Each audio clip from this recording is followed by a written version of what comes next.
Students, मैं doctor Sanjay Kumar Jha, department of sociology, AVM college Jamshedpur, समाजशास्त्र विषय के लेखक। आज मैं यूजी सेमेस्टर 3 सोशोलॉजी ऑनर्स के विद्यार्थियों के लिए CC 7 paper rural sociology in India को लेकर आया हूँ। इस पेपर में कुल 6 अध्याय हैं, जिसमें से 5 अध्याय पढ़ा चुके हैं आप लोगों को वीडियो के मार्फत, वीडियो के द्वारा। और आज हम 6ठा चैप्टर शुरुआत करेंगे। 6ठा चैप्टर जो है सोशल रिकंस्ट्रक्शन एंड प्लानिंग, सामाजिक पुनर्निर्माण और योजनाएं, ये टॉपिक है आपके सिलेबस में, पाठ्यक्रम में। तो आज मैं चर्चा करना चाहूँगा कि सोशल रिकंस्ट्रक्शन के तहत ही सामुदायिक विकास कार्यक्रम के बारे में। और सामुदायिक विकास कार्यक्रम, कम्युनिटी डेवलपमेंट प्रोग्राम, क्या उद्देश्य क्या था और उद्देश्य की पूर्ति करने में वो कहाँ तक सफल हुआ। सामुदायिक विकास कार्यक्रम का उद्देश्य क्या था और उद्देश्य की पूर्ति करने में वो कहाँ तक सफल हुआ, इसी पक्ष पर हम आज आप लोगों के साथ चर्चा करेंगे। तो आप देखते हैं कि प्रथम पंचवर्षीय योजना काल जो 1951 से 56 के बीच थी, प्रथम पंचवर्षीय योजना काल, इसी काल में सामुदायिक विकास कार्यक्रम 2 अक्टूबर 1952 को लागू किया गया। कम्युनिटी डेवलपमेंट प्रोग्राम जो लागू किया गया, कब किया गया? 2 अक्टूबर 1952 को। 2 अक्टूबर को क्यों? क्योंकि गांधी जी की जन्म दिवस थी, 2 अक्टूबर को इस जन्मदिन थी। और ये देश के ग्रामीण अंचलों के पुनर्निर्माण और बहुमुखी विकास के उद्देश्य से विकास की एक विकेंद्रीकृत जनतंत्रीय प्रणाली लागू की गई थी, जिसे सामुदायिक विकास योजना का नाम दिया गया था। सामुदायिक विकास सामाजिक उत्थान का एक दर्शन है, जिसमें जनसहभागिता के द्वारा विकास की रणनीति को सफल बनाने की कल्पना की गई थी। क्या थी ये? मैंने बतलाया कि सामुदायिक विकास सामाजिक उत्थान का क्या था? एक दर्शन था। क्यों? क्योंकि इसमें जन सहभागिता के द्वारा विकास की रणनीति को सफल बनाने की कल्पना की गई। संयुक्त राष्ट्र संघ की रिपोर्ट में भी इसके इम्पोर्टेंस को बतलाया गया है। किसके इम्पोर्टेंस को? सामुदायिक विकास कार्यक्रम के इम्पोर्टेंस को संयुक्त राष्ट्र की रिपोर्ट में भी चर्चा किया गया है। इसमें स्पष्ट रूप से चर्चा किया गया है कि सामुदायिक विकास एक ऐसी प्रक्रिया है जो जनता के प्रयासों को, प्रयासों को सरकारी सत्ता के प्रयासों से संबंध करती है। जनता के प्रयास को सरकारी सत्ता के प्रयासों से क्या करता है? कोरिलेट करता है, ताकि समुदायों की आर्थिक, सामाजिक और सांस्कृतिक दशा उन्नत की जा सके और राष्ट्रीय प्रगति में पूर्णतया योगदान देने के योग्य बनाया जा सके। दरअसल सामाजिक विकास योजना को ग्रामीण जनता के सर्वांगीण विकास का एक ऐसा बीज माना गया था, जिसके फलस्वरूप एक विशाल वृक्ष बनने और उससे छाया एवं फल रूपी समन्वित विकास प्राप्त करने की कल्पना की गई थी। इस कार्यक्रम के ग्रामीण अंचलों में आवश्यकता एवं व्यवहारिकता को दृष्टिगत रखते हुए ही पंडित जवाहरलाल नेहरू ने भी कहा था क्या कि ये कार्यक्रम एक ऐसा ज्योति स्तंभ है जो समस्त देशों को अवलोकित करेगा। ऐसा कहना था किनका? पंडित जवाहरलाल नेहरू का। सामुदायिक विकास योजना का मौलिक उद्देश्य को यदि आप देखेंगे तो इसमें स्पष्ट रूप से था कि सामूहिक प्रयास द्वारा एक ऐसे आदर्श कल्याणकारी राज्य की स्थापना करना है जहां पर जनता और सरकार की सामूहिक सहभागिता द्वारा सामूहिक विकास एवं कल्याण संबंधी कार्यों को सफलतापूर्वक किया जा सके और आत्म सहायता द्वारा आत्मनिर्भरता प्राप्त करें। किसके द्वारा? आत्म सहायता द्वारा ही आत्मनिर्भरता प्राप्त करने की प्रेरणा इसमें दी गई। इस सामुदायिक विकास कार्यक्रम की इसका मौलिक मंत्र रखा गया, बनाया गया, जिसके अंतर्गत एक नहीं कई प्रयास सम्मिलित किए गए, बहुआयामी प्रयास किया गया इसके अंतर्गत। अब इनमें से क्या क्या प्रयास किया गया सामुदायिक विकास कार्यक्रम के अंतर्गत, तो वो यदि देखते हैं, इसमें एक जो प्रयास हुई थी कि समाज की रूढ़िवादिता एवं सामाजिक विकृतियों को समाप्त करके नई जागृति एवं आत्म सहायता द्वारा विकास की भावना को उत्पन्न करना। यानी कि समाज की जो रूढ़िवादिता है, जो सामाजिक विकृतियां हैं, उनको समाप्त करना और नई जागृति और आत्म सहायता के द्वारा विकास की भावना को उत्पन्न करना, ये भी प्रयास किया गया। दूसरा प्रयास किया गया इसके अंतर्गत कृषि एवं संबंधित क्रियाओं में वैज्ञानिक रीतियों का प्रयोग करके उत्पादन में अधिक से अधिक वृद्धि करना। यहाँ पर संबंधित क्रियाओं का अर्थ हो गया जैसे पशुपालन, मत्स्य पालन, बागवानी आदि करके भी इन क्षेत्रों में। तीसरा इसका आयाम जो था, जो प्रयास किया गया कि विकास प्रक्रिया में जनता के सहयोग की भावना को प्रोत्साहित करना। जो विकास की प्रक्रिया उसमें किसकी सहयोग होनी चाहिए? जनता की सहयोग की भावना होनी चाहिए। चौथा, ग्रामीण क्षेत्र को आत्मनिर्भर बनाकर विकास की गति को तेज करना। किन क्षेत्रों को आत्मनिर्भर बनाना चाहता था? ग्रामीण क्षेत्रों को आत्मनिर्भर बनाकर के विकास की गति को तेज करना भी एक लक्ष्य। शिक्षा, स्वास्थ्य और सेवाओं का विस्तार करना, इसमें यह भी प्रयास किया गया था। शिक्षा को, स्वास्थ्य सेवाओं को और इन क्षेत्रों को का विस्तार करना। ग्रामीण निर्माण कार्यों द्वारा ग्रामीण आधारित संरचना का विकास करना।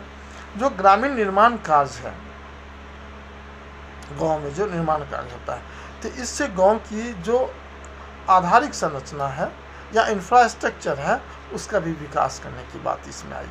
इसके बाद यातायात, आवास व्यवस्था एवं लघु उद्योग का विकास करना भी इसमें जोड़ा गया। साथ ही कृषि श्रमिकों और विशेषकर भूमिहीन मजदूरों को काम के अभाव में अतिरिक्त रोजगार उपलब्ध करवाने की बात भी इसमें कही गई, जोड़ा गया। इसके बाद अतिरिक्त सामुदायिक विकास परियोजना द्वारा सिंचित या सिंचाई सुविधाएं विकसित करने को भी इसमें जोड़ा गया। तो आपने देखा कि एक आयाम नहीं, बहुआयामी मल्टी डायमेंशनल एस्पेक्ट इसमें इंक्लूड किया गया, बहुत सारे पक्षों को जोड़ा गया। तो यदि हम देखते हैं कि विभिन्न पंचवर्षीय योजना में सामुदायिक विकास कार्यक्रम को विभिन्न चरणों में विकसित करते हुए देश के सभी विकास खंडों तक लागू कर दिया गया। एक चीज़ और जानेंगे, जो प्रखंड की बात देखते हैं, ब्लॉक की बात करते हैं, वो इसी काल की देन है। यानी कि सामुदायिक विकास कार्यक्रम में आप देखते होंगे ब्लॉक में नाम लिखा रहता है CD block, community development block के रूप में ब्लॉक का निर्माण किया गया था इस समय। पहली पंचवर्षीय योजना में देखते हैं कि इस कार्यक्रम का प्रयोग जो हुआ, एक प्रयोग के रूप में इसको शुरुआत किया गया फर्स्ट पंचवर्षीय योजना में, और तीसरी योजना के अंत तक इस कार्यक्रम का विस्तार संपूर्ण देश में कर दिया गया। तीसरी पंचवर्षीय योजना तक इसका विस्तार क्या कर दिया? संपूर्ण देश में। चौथी पंचवर्षीय योजना में देखते हैं कि इस कार्यक्रम के अधीन अतिरिक्त रोजगार सृजन एवं ग्रामीण सिंचाई सुविधाओं का विस्तार जैसे उद्देश्य को भी इसमें सम्मिलित किया गया। पांचवी पंचवर्षीय योजना में ग्रामोद्योग को वरीयता प्रदान की गई, गाँव में उद्योगों की वरीयता को प्रदान की गई। छठी पंचवर्षीय योजना में देखते हैं लघु उद्योग, स्वास्थ्य एवं परिवार कल्याण के साथ साथ इस कार्यक्रम की परिधि में प्राथमिक शिक्षा एवं प्रौढ़ शिक्षा को भी सम्मिलित किया गया। और राष्ट्रीय स्वरोजगार कार्यक्रम, न्यूनतम आवश्यकता कार्यक्रम, जल संभरण, ग्रामीण सड़कें, विद्युतीकरण, पर्यावरण सुधार जैसे घटकों पर भी विशेष ध्यान दिया गया छठी पंचवर्षीय योजना में। जबकि सातवीं पंचवर्षीय योजना में देखते हैं कि सामुदायिक विकास की परिधि में सम्मिलित सभी उद्देश्यों एवं परियोजनाओं की पूर्ति के लिए जन सहयोग के घटक को वरीयता प्रदान की गई। ये सातवीं पंचवर्षीय योजना। जबकि आठवीं पंचवर्षीय योजना में यदि देखते हैं तो प्राथमिक शिक्षा, पेयजल, टीकाकरण द्वारा मानव विकास के विभिन्न पहलुओं को प्राथमिकता दी गई।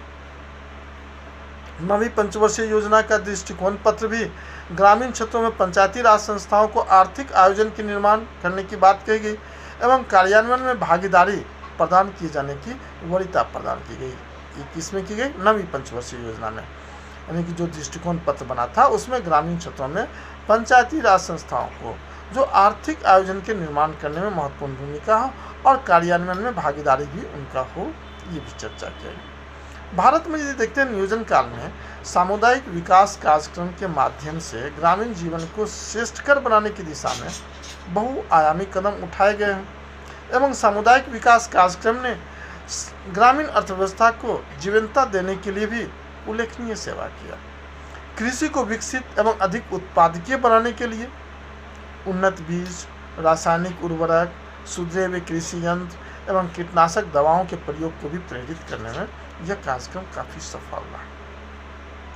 इसके अतिरिक्त इस कार्यक्रम की छत्र छाया में ग्रामीण अंचलों में सिंचाई सुविधाओं को विकास एवं चकबंदी जैसी समस्याओं का भी समाधान करने में संतोषजनक प्रगति हुई। ग्रामीण क्षेत्रों में स्वास्थ्य सुविधाओं के विस्तार, प्राथमिक और प्रौढ़ शिक्षा, विद्युतीकरण, यातायात जैसी सुविधाओं का भी क्या हुआ उपलब्ध कराने में यह कार्यक्रम काफ़ी हद तक सफल रहा। आदिवासी क्षेत्रों में समन्वित विकास में भी इस कार्यक्रम का उल्लेखनीय सफलता प्राप्त हुआ है। प्रशिक्षण सुविधाओं में विस्तार किया गया। संपूर्ण ग्रामीण विकास कार्यक्रमों के माध्यम से इस कार्यक्रम में ग्रामीण विकास प्रक्रिया को एक नई दिशा मिली। सामुदायिक विकास कार्यक्रम यद्यपि अपने मौलिक उद्देश्यों को प्राप्त करने में सफल रहा है, किंतु इस कार्यक्रम की उपलब्धियों के बावजूद इस कार्यक्रम के क्रियान्वयन में कुछ ऐसी कमियां देखने को मिलती है जिसके कारण इस कार्यक्रम की प्रगति प्रतिकूल रूप से प्रभावित हुई। जैसे आप देखते हैं कि रोजगार सुविधाओं में वृद्धि एवं लघु उद्योगों के प्रसार होने के बावजूद भी आज ग्रामीण युवक शहरों की ओर पलायन कर रहा है। आज ग्रामीण युवक कहाँ कर रहा है? शहरों की ओर पलायन कर रहा है। आपने देखा होगा प्रवासी मजदूरों की जो समस्या इन दिनों हाल के दिनों में जो लॉकडाउन पीरियड में आप लोग बहुत अच्छा से एहसास करते होंगे।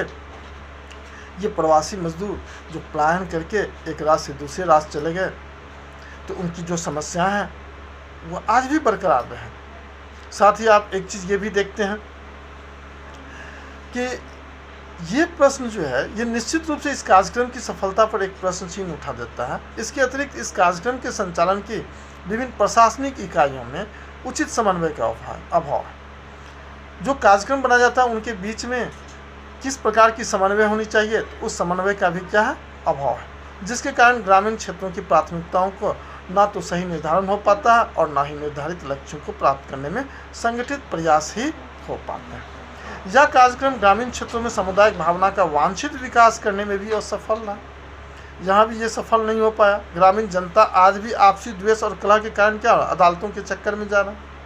आवश्यकता इस बात की है कि इस कार्यक्रम के मौलिक उद्देश्य जो है कि विकेंद्रीकरण एवं जनसहयोग की प्राप्ति के लिए व्यापक जनमत, जनसंपर्क तैयार करना और इस कार्यक्रम को एक आंदोलन के रूप में दिया जाए, जिससे प्रशासनिक कुशलता एवं तालमेल के साथ दलगत राजनीति से ऊपर उठकर सामुदायिक विकास योजनाओं को ग्रामीण विकास कार्यों के साथ जोड़ा जाए, तभी सामुदायिक विकास कार्यक्रम के दर्शन को व्यवहारिक रूप दिया जा सकता है।